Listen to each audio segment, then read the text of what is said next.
Assalamualaikum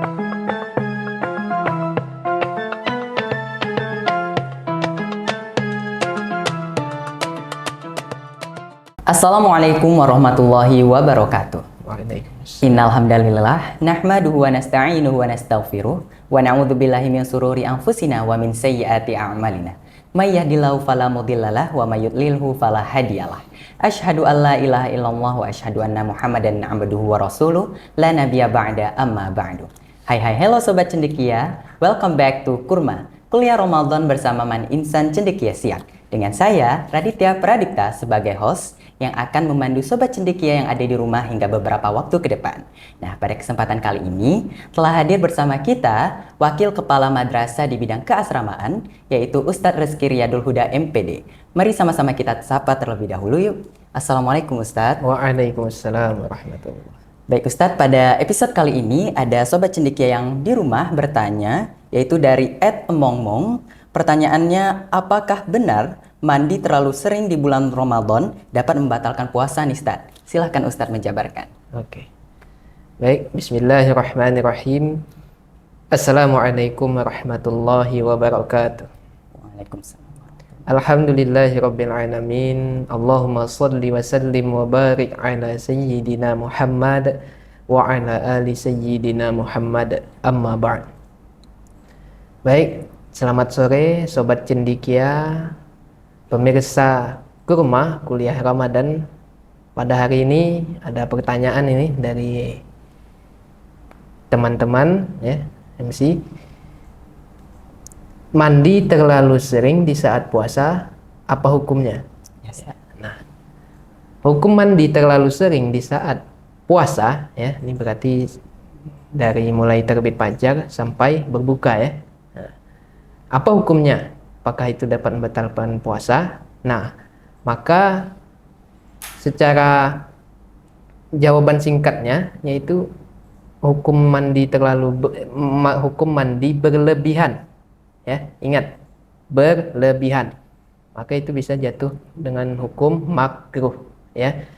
Atau bahkan dapat membatalkan puasa ya. Nah, oleh karena itu dikutip dari kitab I'anatul Talibin ya, ini merupakan syarah daripada kitab Fathul Mu'in yang biasanya di pondok-pondok pesantren. Ini kitab fikih kelas tinggi, biasanya kelas 6 nih ya. Di sana disebutkan ya, ada 3 kaidah tentang kemasukan air terhadap rongga tubuh yang terbuka ya. Nah, kalau kita mandi ya, nah itu ditakutkan rongga tubuh yang terbuka itu kemasukan air, maka dia dapat membatalkan puasa. Nah, kaidah yang tadi disebutkan di I'anah itu ada 3. Yang pertama yaitu membatalkan secara mutlak ya, membatalkan, tak ada kata tidak batal kalau hal ini terjadi. Apa dia? Yaitu mandi yang tidak disyariatkan oleh agama ya. Apa dia? Di antaranya mandi untuk menyegarkan badan ya. Jam 11 siang, mandilah, panas. Di jam 1 siang, mandilah biar segar badan, mandi.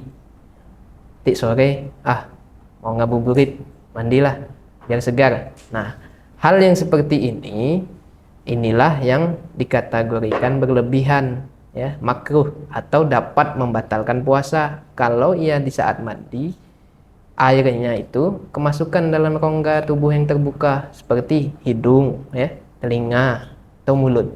Nah, itu kaidah yang pertama. Untuk kaidah yang kedua, dia bisa membatalkan, bisa juga tidak, atau jatuhnya di hukum yang mubah, boleh saja ya. Yaitu apa? Yaitu mandi yang mandinya itu dianjurkan atau disunnahkan. Apa contohnya? Mandi ketika hendak pergi sholat Jumat. Nah, kan ada anjuran bahwa ketika hendak pergi sholat Jumat, ini bagi yang laki-laki, maka disunahkan untuk mandi. Nah, ketika dia berpuasa, dia mandi juga. Nah, catatannya jangan berlebihan ya, ala kadarnya saja ya, mandi menggugurkan mendapatkan sunnah ya, dapat sunnahnya, dan mandinya pun tidak menyebabkan membatalkan puasa ya. Nah, di situ tidak lain dan tidak bukan meluruskan niat, ya, bukan niat yang lain. Nah, itu kaidah yang kedua. Kaidah yang ketiga yaitu tidak membatalkan puasa. Apa dia contohnya? Yaitu yang disyariatkan oleh agama yang hukumnya itu adalah wajib. Apa contohnya wajib?